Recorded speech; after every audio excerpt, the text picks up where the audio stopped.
troublemakers, welcome to this episode. My name is Malami in the studio, and today I am with Ziada in the studio, and we shall be talking about the Stop EACOP project. Like, let's get to understand what happens on the ground. I know you guys hear a lot about the project that is ongoing. She'll tell us more about what the project is and what you do not know beyond what you get on your internet or what you get on your screens or what you get on your TVs. So, Ziada, maybe for people to get to know you, maybe tell us a little bit about yourself and what you do. Okay, thank you. My name is Ziada. I'm working with a non-government organization called Green Conservers. This is an NGO that is working on renewable energy and a climate justice field. And personally, I'm a gender and climate justice advocate.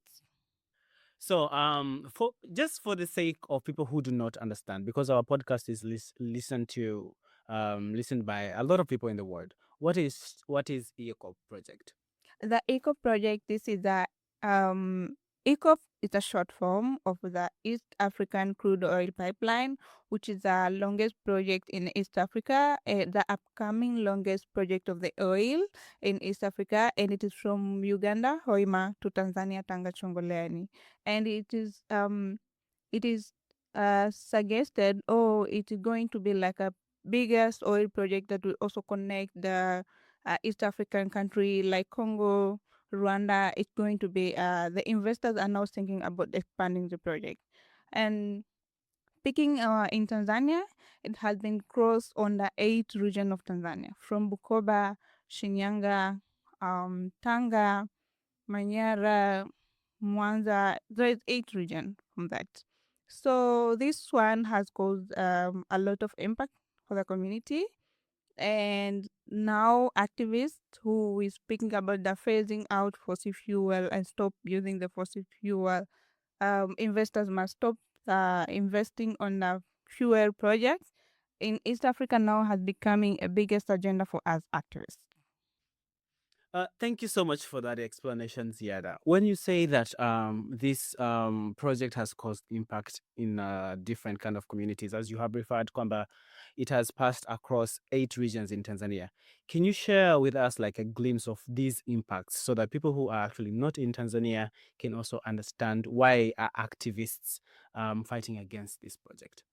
So, in coming first to the context of climate justice and the climate change as well, we are on a phasing the use of fossil fuel globally. We are now on a campaign of phasing out fossil fuel. So, speaking about the ECOP is one of the projects that is out of our agendas. We are phasing out fossil fuel, but still, our government and investors are doing the same thing. But coming to the community reality and impact, people have losing their job. There were a small women entrepreneurs doing the business has been displaced. School has been closed. Students have been displaced and shifted to another region. But also, people have been. Example in Tanga, the communities that is always depend on fishing, they're now not doing their activity. They're not using to do like a fisherman as they always doing. Now they have to shift from the thing that they don't even have experience, a job that they don't even always depend on it. They now have to shift. So first, in terms of financially, people have been affected, but also we have an indigenous community in Manyara. We all know Manyara is the northern region, and we have a community like Barbe, we have the Hadabe, but also we have also a wetland that has been impacted in Tabora. It's called Wembere, has been also impacted with this project. But also speaking about culture, the community like Maasai have losing their land.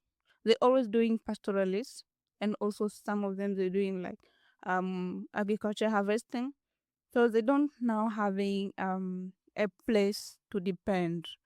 And compared also to the always what they have been doing, but also community they don't get their right in terms of compensation. We all know there is a law and rule that displacing community to another place, you have to pay for that cost. uh, that's in a good way we call it compensation. So many community, especially to those who doesn't have knowledge or even educated, they didn't get that well compensation that they deserve. So thinking about the impact, there is a lot, and these are the biggest ones that activists will speak for the community, but also we speak for the global. We need to phase out fossil fuel and shift to renewable energy. Thank you so much, Ziada, for shedding light on that. I know you said you work with an organization. Your activism is also paired with an organization.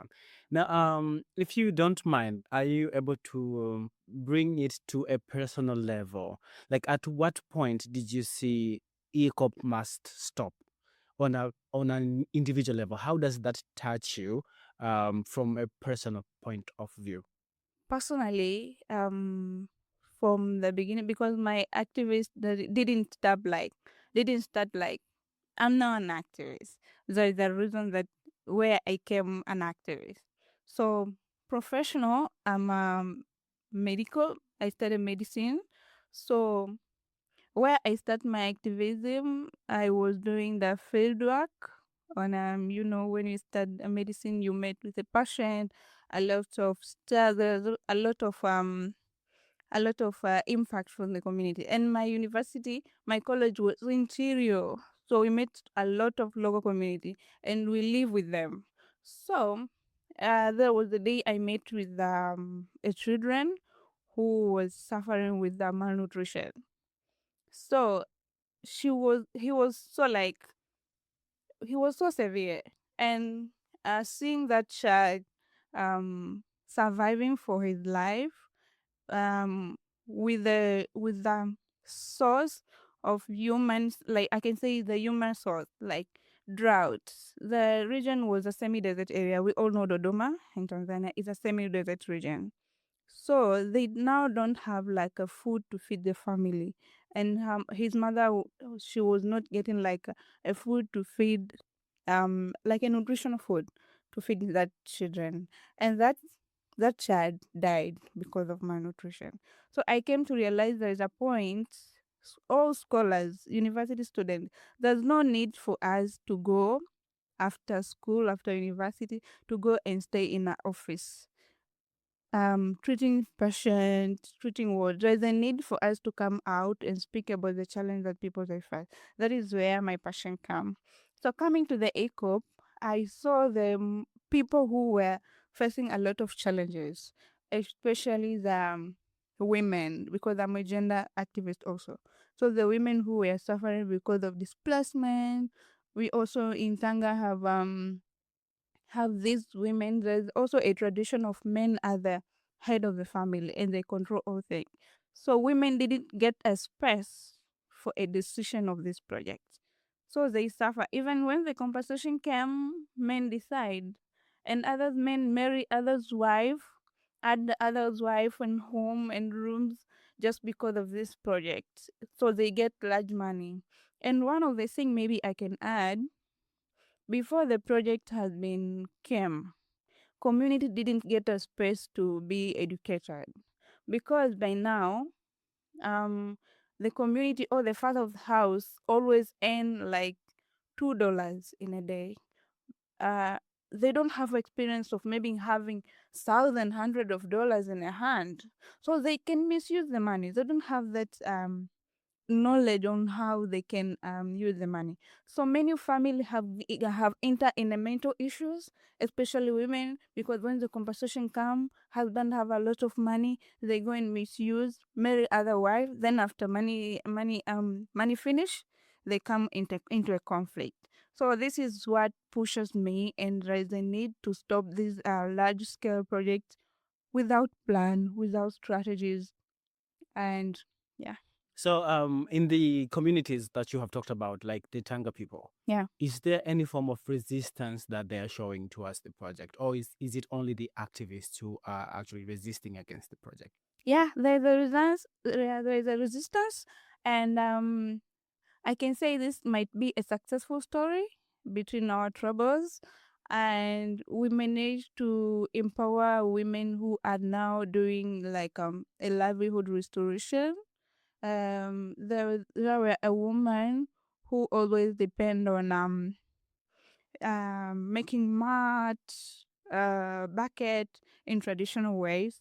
So after being displaced, the area where they used to go and collect the raw material, they're now not allowing to go across that region. So we have managed to train them first to accept, not to accept the situation, but to adapt the situation and live with it. They have to fight for their right, yes, but how they can feed family because they don't have a business to do or any income. So we train them and capacitating them to use the resources that they have, because they always, if you have been always using maybe a coconut tree to make a mat, but now you can use another tree to build or to produce something else which you can sell and you can earn an income. So there's some issues like that, but also we have women who were doing like a small planting of vegetables, like a garden, vegetable garden. So by now the place where they have been displaced, there's no source of water. So what we train them with is about the water harvest knowledge, especially during rain season, on how they can harvest water, store that water for doing, for the sustaining their garden. So because that vegetables they sell, not for, only for home users. Has the government spoken anything about this? We all know about the African context on politics. Yeah, so but we managed to get them in front, like for especially for us activists. When it comes to government, we always using those community to speak first, because especially for government, you activists you can speak, but if the community they speak for themselves, they hear. So what they did as government, I can give you like a story. So it was March, I think, or January this year, 2025. We went for that community. I cannot mention. So after we went, we collect story, like a documentation, a storytelling for that. Then we publish on our social media. After a 1 week, the government went also. So they saw on what we published, the stories. So they went and staying with the community leaders, asked them, okay, we saw you were speaking. But also they always been attacked to community. Who allow you to speak with the people we don't know like that? But at the same time, they just stay with them. Okay, what do you want? What can we help? Although they cannot like decide on what we really want, but they try to make like a group of women. They form this group of women. Okay, we can support you on maybe livelihood restoration. They cannot stop projects, but what they telling them, we can support you on a livelihood restoration initiatives and project. We have a seaweed farming, if you know it. So they are now in that region. They help them, and I think for the next year they will supporting them on that initiative by government. That came after community comes up and raises their voice that we don't want this project because it does not help us. Yeah. That is actually really insightful, and it gives me vibes of carrot feeding to a bunny. Like you give them good things so that you can take more from Yeah, there. yeah, yeah. I think that is what the story that you have shared is just like telling me. We don't know if the intentions are like really to help the communities that they went to, Mm-hmm. or the intention is to like keep them quiet so that the project can go on even further. Yes. Yeah, I think we are torn between into deciding for ourselves what the really intentions are. Yes. And if we look at the project, Mm. I know the media speaks highly about the project and how it's going to increase the livelihoods of, or rather, make the livelihoods better for the Tanzanians and the regions that the project will like go to. Now, what are the myths that you would like to address as an activist who has actually been on field, who has seen the real situation, who has seen the problems and the challenges that these people are going through?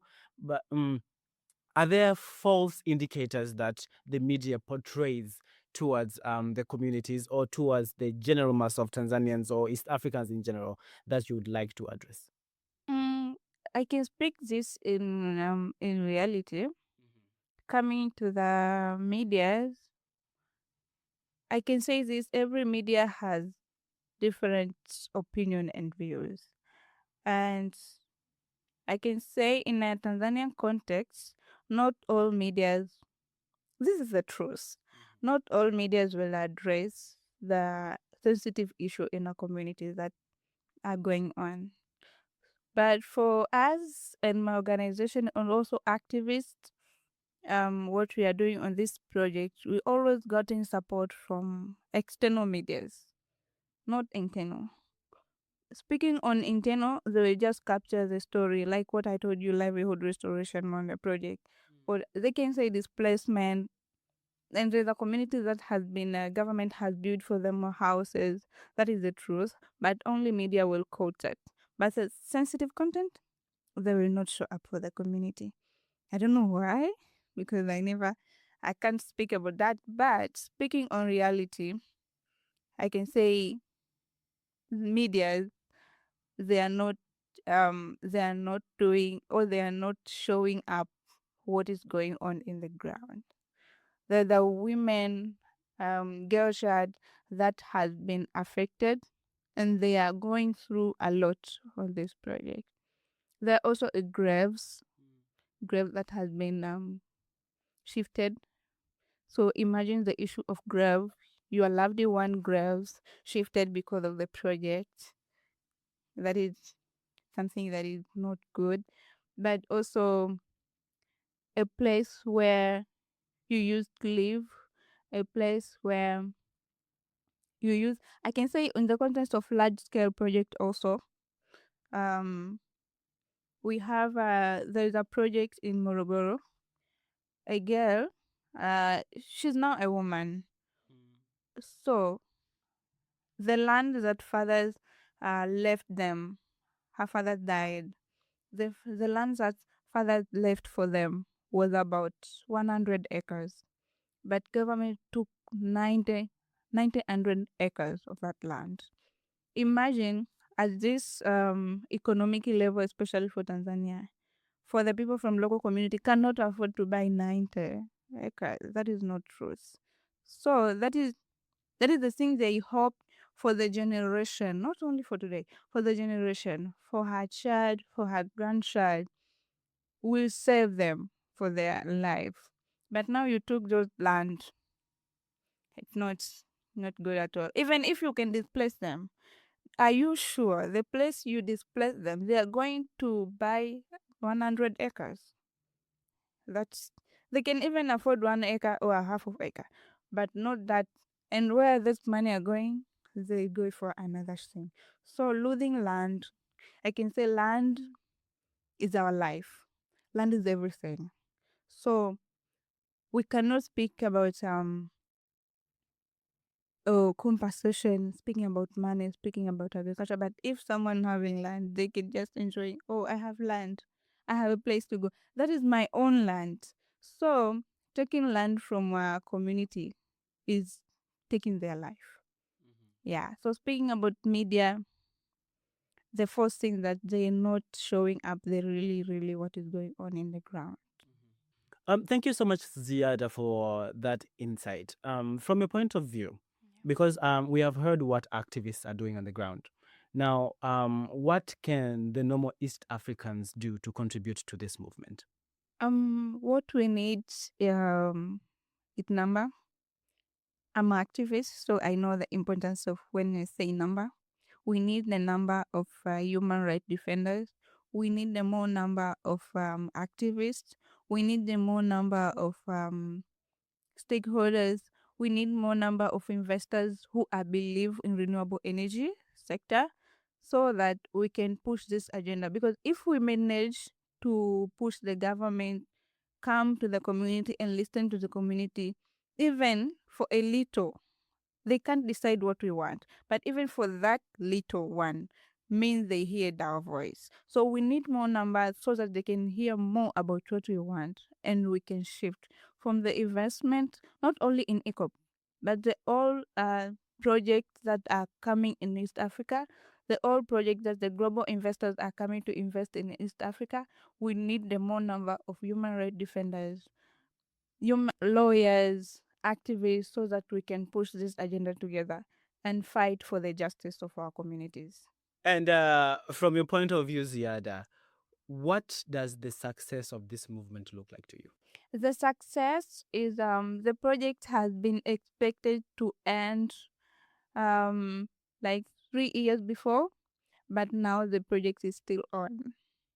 More insurance bank has been lifted to invest on this project, so I can say um, we are about to get what we want. So the success is the project is now on a 60% to be completed, but more insurance has been left to invest on this project. A government in not all regions, but speaking internally, the government had go down for the community and help and listen to them on livelihood restoration, especially to those who lost their businesses, um, social services. So this, I can say this is a success, but on phasing out fossil fuel, still we have a way to go. Okay, and is there something that you would like to speak about that maybe I haven't given you an opportunity through a question to address? For me, I think not thinking, by the way, the thing that we want as activists and human rights defenders and all the people who are fighting for a just transition, we need a clear implementation of a discussion that we always made. We always do conferences, we always do meeting, we always um, getting up together and discuss, but there is no implementation. So everyone must be in charge of this because if we target government, then others will rest. If we target investors, others will rest. This is time for everyone to ask for implementation. We have we have all the solution, but nothing has been implemented. So we need a clear implementation of everyone in everyone's freely. That there is a really wonderful call to action. So, Ziada, if someone who is listening to this episode wants to support or wants to contribute anything towards the struggle that you're going through, how do they contact you and how do they reach you? Or how do they reach your organization as well? So if someone want to visit us or want to engage with us, we are in all social media handles, Instagram, LinkedIn, Twitter as Green Conservers. Green Conservers. DM us and we are active every day. We answer the message. We allow people to collaborate. We are welcoming everyone. And we are based in Dar es Salaam, our work, but we are working with all regions in Tanzania. So that is all we have today from me, Malemi, and Ziada. Please do not hesitate to reach out and give them a follow on their social media and do DM them whenever you need to support or whenever you need to talk to them about anything that she has just shared. We shall tag those accounts on the podcast description below. So do not hesitate to click there and then just go and visit their pages and see the amazing work that they're doing. You were with me, Malemi, in the studio, and thank you so much for joining. Do not forget to share this episode with your fellow troublemaker. And until then, see you soon. Hi! We hope you enjoyed the conversation on this episode of Troublemakers and feel inspired to stir up some good trouble in your own community. Do feel free to check out our other episodes and subscribe to Troublemakers Podcast in your preferred podcast app. You can follow us on Instagram and Facebook as troublemakers.podcast for all the latest updates, behind the scenes content, and sneak peeks of what's coming next. We also love to hear from our listeners. You can email us via troublemakersthepodcast@gmail.com or simply drop a DM through our social media. And hey, if you enjoyed this episode, take a moment and share it with a friend or leave us a review.